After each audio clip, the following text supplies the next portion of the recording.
सलाम, नमस्ते, सत श्री अकाल। मैं हूं रजा और आप देख रहे हैं रजाग्राफी। काफ़ी समय के बाद आज आप हमको सड़क पर देख रहे हैं, क्योंकि भाजपा और आरएसएस ने हालात ऐसे हिंदुस्तान के कर दिए हैं कि आम जनता को सड़क पर उतरना पड़ेगा, वरना घर के अंदर जिंदा जला दिए जाएंगे या उनका घर का सामान लूट के उनको तबाह और बर्बाद कर दिया जाएगा। देश भर से ये तस्वीरें सामने आ रही हैं, कोई नहीं बोल रहा है। कुछ लोगों ने हिम्मत करके जंतर मंतर पर आकर कुछ बोलने की और अपने दिल की बात रखने की कोशिश की है। हम वहीं पर मौजूद हैं और कोशिश करेंगे कि उनकी बात सुने, और जिनको कोई नहीं दिखा रहा है, जी हाँ, मेन स्ट्रीम मीडिया नहीं दिखा रहा है, हम कोशिश करेंगे कि उनकी बात आपको दिखाएं, उनकी बात आपको सुनाएं। मेरे पीछे एक थोड़ी सी भीड़ नज़र आ रही है। अफसोस की बात यह है कि दिल्ली जैसे शहर में, जहाँ पर आए दिन मुसलमानों के खिलाफ, सिर्फ इसी स्टेट की बात कर रहा हूँ, इसी राजधानी की बात कर रहा हूँ, यहीं पर ही मुसलमानों पर इतने जुल्म होते हैं कि अगर सिर्फ जिन जिन लोगों पर जुल्म हुए हैं ना, अगर वही यहाँ पर इकट्ठा हो जाएं तो ये पूरी जगह भर जाती। शुरू में ही बता रहा हूँ, प्रोटेस्ट काफ़ी स्ट्रॉन्ग है, लेकिन जितने बड़े लेवल पर होना चाहिए था नहीं हो रहा है। लेकिन फिर भी हमारी कोशिश है कि हम आपको सब कुछ दिखाएं।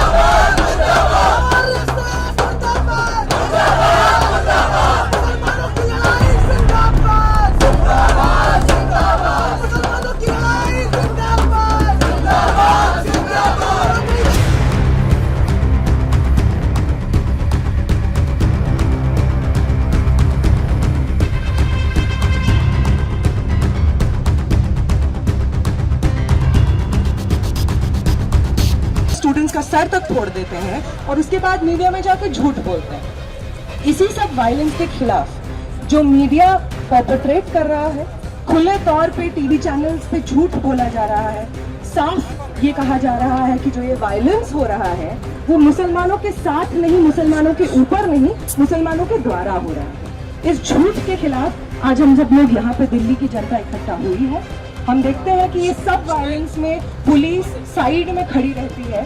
जो भी ये वायलेंस परपेट्रेट कर रहे होते हैं, उनको रोकने के बजाय, उनको ये कहने के बजाय कि आप लॉ से डरिए, उनको ये कहने के बजाय कि इस तरीके की हिंसा इस देश में नहीं चलेगी, हम देखते हैं कि उनको संरक्षण मिलता है।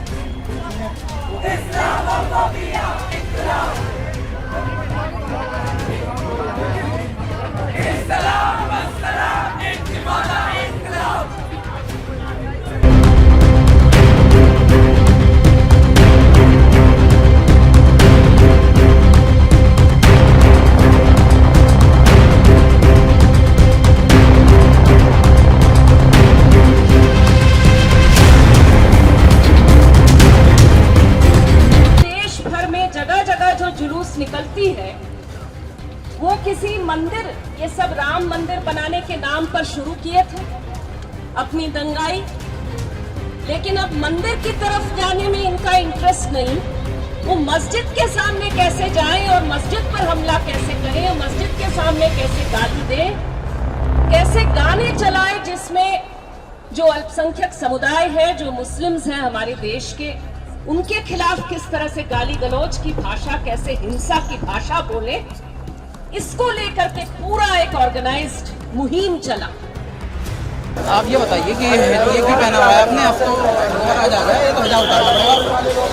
हिजाब नहीं उतारेंगे, मर जाएंगे, लेकिन अपने मजहब के उसूलों को, उनके कवायद को, उनके कानून पर आंच नहीं आने देंगे। गोली मारेंगे, मार दो। वैसे भी इनके नेता तो कहते हैं देश के गद्दारों को गोली मारो, सालों को हंसते हुए बयान दिया, छोड़ दो। हम तो सीरियस बयान दे रहे हैं। किसी के बाप में हिम्मत है तो उतार के दिखाओ, मेरा ही हिजाब उतार कर दिखाओ। किसी के बाप में हिम्मत है तो उतारो।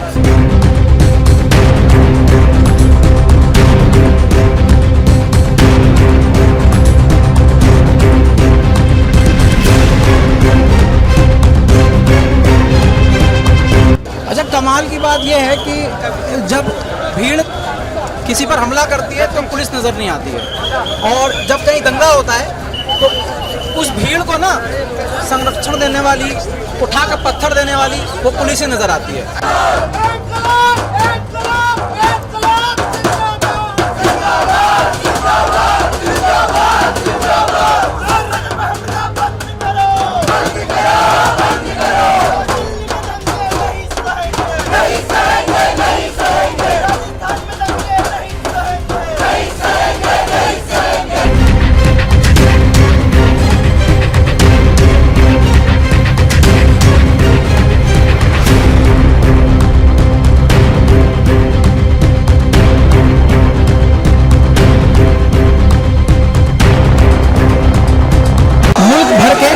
संगठन इस वक्त यहाँ पर मौजूद हैं।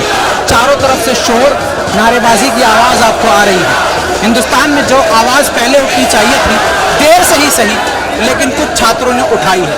अफसोस की बात यह है कि ये आवाज़ सारे हिंदुस्तान से उठनी चाहिए थी, लेकिन कुछ तो उठा रहे हैं आवाज़, और जितने लोग उठा रहे हैं उनकी आवाज़ हम आप तक पहुँचा रहे हैं।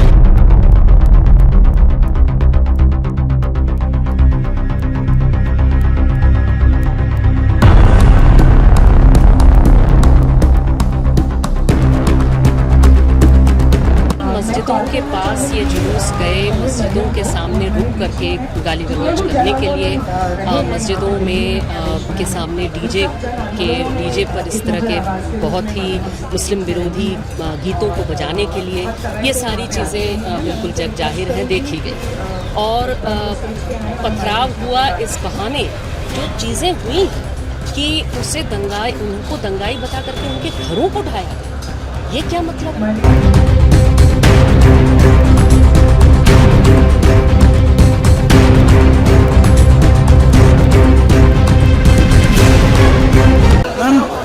पाकिस्तान से फंड आता है क्या आपको? पाकिस्तान से फंड तो मोदी जी को आता है, भूल गए बिरयानी खाने गए थे।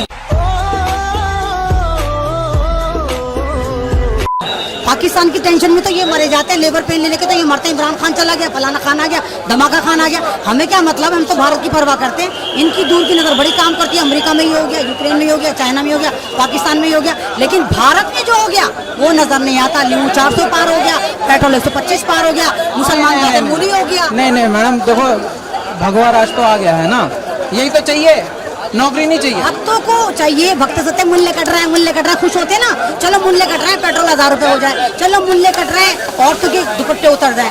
इस तरह नहीं होगा। जब किसी को खून पीने की आदत हो जाती है ना, तो वो खून ना तो रजा देखते, ना ये देखती राजा का, ना ये देखती विष्णु का, वो खून पीना शुरू कर देते हैं। और भगवान ने ये करना शुरू कर दिया। अभी आपने नहीं देखा नोएडा में क्या हुआ, न्यूज 18 के पत्रकार के किस तरह मॉब लिंचिंग होते होते बची, उसकी बीवी का किस तरह सामूहिक बलात्कार की धमकी दी, उसको कहा चल जा पाकिस्तान जा। तो ये तो अंधे हो गए, ये भगवा करण में इतने अंधे हो गए, इनको यही नहीं पता कौन हमारा अपना कौन पराया। सबको एक ही तराजू में तोलना है, सबको एक ही डंडी में आग रहा है, तो ये तो होना ही था। तो आपको डर नहीं लगता? क्या डर लगेगा राजा, क्या डर लगेगा? क्या करेंगे ये लोग मेरे साथ? मार देंगे। मरने के बाद तो हमारी जिंदगी है, मरने के बाद तो हमें खुदा मिलेगा, ये तो हमारा एग्जाम है। हम 7 जन्म वाले थोड़े हैं। चलो इस जन्म में सांप बन गए, अगले जन्म में कुत्ता बन जाएंगे, फिर योगी जी बन जाएंगे, फिर मोदी जी बन जाएंगे।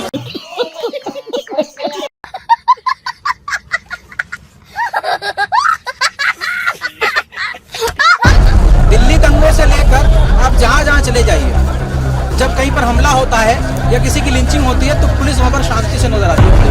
और जब शांतिपूर्वक प्रदर्शन लोग करते हैं हिंसा के खिलाफ, अन्याय के खिलाफ, तो वहाँ पर पुलिस सबसे ज़्यादा एक्टिव होती है भाई साहब। सबसे ज़्यादा पुलिस बल तैनात होंगे जहाँ पर हक की आवाज़ उठा रहे होंगे। सबसे ज़्यादा पुलिस और आर्मी वहाँ तैनात होगी जहाँ पर हक की बात की जाएगी, जुल्म के खिलाफ बात की जाएगी। देखिए ये है न्यू इंडिया, जो कि मोदी जी ने बहुत मेहनत से बनाया है। 24 घंटे में 48 घंटे मोदी जी काम किए हैं ऐसा इंडिया बनाने के लिए, लेकिन अच्छा है। और जो आज चुप हैं इस आग को देख के, जो आज चुप हैं इस आतंक को देख के, उनका भी नंबर आएगा, क्योंकि हिंदुस्तान में सभी हैं। हिंदुस्तान ये भारत सबका ही घर है, सिर्फ मेरा और आपका तो नहीं। धीरे धीरे सबका नंबर आएगा, जो चुप है उनका भी नंबर आएगा।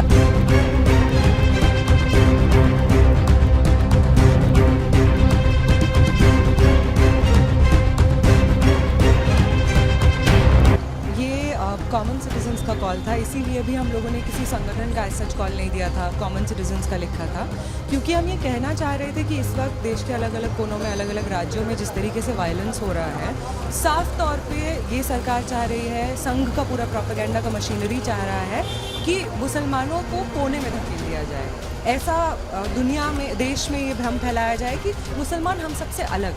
इसीलिए हम लोग यहाँ पे अलग अलग स्टूडेंट ऑर्गेनाइजेशंस, अलग अलग कॉलेजेस में पढ़ने वाले लोग, अलग अलग धर्म में मानने वाले लोग, नास्तिक, सब लोग यहाँ पे आ जाए, ये कहने के लिए कि जब आप इस देश के मुस्लिमों पे हमला करते हैं, मुस्लिम कम्युनिटी को उनके घर तोड़ते हैं, तो आपको लगता है कि आप सिर्फ उन पे अटैक कर रहे हैं, पर आप गलत समझते हैं। आप हम सब लोगों पे अटैक कर रहे हैं। आप हमारे साथ में, हमारे कॉलेज में पढ़ने वाले जो मुस्लिम स्टूडेंट्स हैं, आप हमारे क्लासमेट्स, उन क्लासमेट्स पे अटैक कर रहे हैं। आप हमारे पड़ोस में रहने वाले मुस्लिम्स पे अटैक कर रहे हैं, हमारे दोस्तों पे अटैक कर रहे हैं।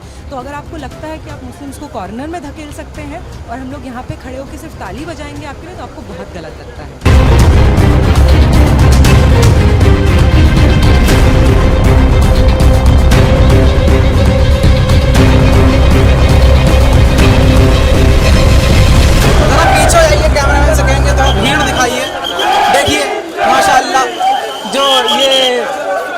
सेना के जवान हैं, रोक रहे हैं, रोकेंगे।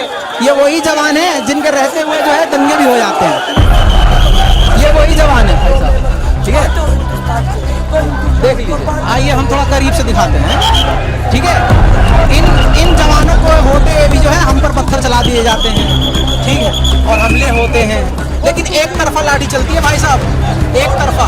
मुसलमान देख के लाठी और कार्रवाई। जिस तरीके से इस देश में माइनॉरिटी के ऊपर में हमला किया जा रहा है, माइनॉरिटी के घरों को तोड़ा जा रहा है, मुसलमानों के बच्चों को जेल में सिर्फ इस वजह से डाला जा रहा है कि उसने गाना सुना था, इसके खिलाफ आज हम लोग जंतर मंतर के सड़क पे खड़े हैं और सरकार को ये संकेत दे रहे हैं कि आप जिस तरीके से मुसलमान बच्चों के साथ में और गरीब के साथ में बर्बरता आप भी हो रही है, ये नाकाबिले बर्दाश्त है। हम लोग इसे किसी भी हाल में बर्दाश्त नहीं कर सकते हैं। हम और ख़ास तौर पे आपके इस चैनल के माध्यम से हम अपने कौम के रहबरों रहनुमा से बोलना चाहते हैं कि आपकी भी जिम्मेदारी है, आप भी आइए, रोडों पे आइए, आप अपने युवा के हाथों को थामिए और युवा का साथ दीजिए। तो दोस्तों, पूरा प्रोग्राम आपने, पूरा प्रदर्शन, पूरी रिपोर्ट आपने देख ली। इस रिपोर्ट के बारे में आपका क्या कहना है वो नीचे कमेंट में तो कहिएगा ही, लेकिन कम से कम आप उतरना शुरू कर दिए सड़कों पर और बोलना शुरू कर दीजिए, क्योंकि आपकी खामोशी की ही वजह से आज हमारे भारत की ऐसी हालत हुई है। मेन स्ट्रीम मीडिया वो दिखाता नहीं है जो दिखाना चाहिए,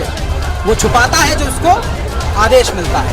और आज हमारे हिंदुस्तान, हमारे भारत का जो हाल हुआ है, ये सिर्फ हमारी खामोशी की वजह से हुआ है। हम लोग चुप रहे हैं, पहले छोटा मोटा हुआ हम खामोश रहे, कहीं गांव देहात में दंगा हुआ हम खामोश रहे, धीरे धीरे वो दिल्ली तक पहुंचा, उसके बाद अब जगह जगह तक पहुंच चुका है।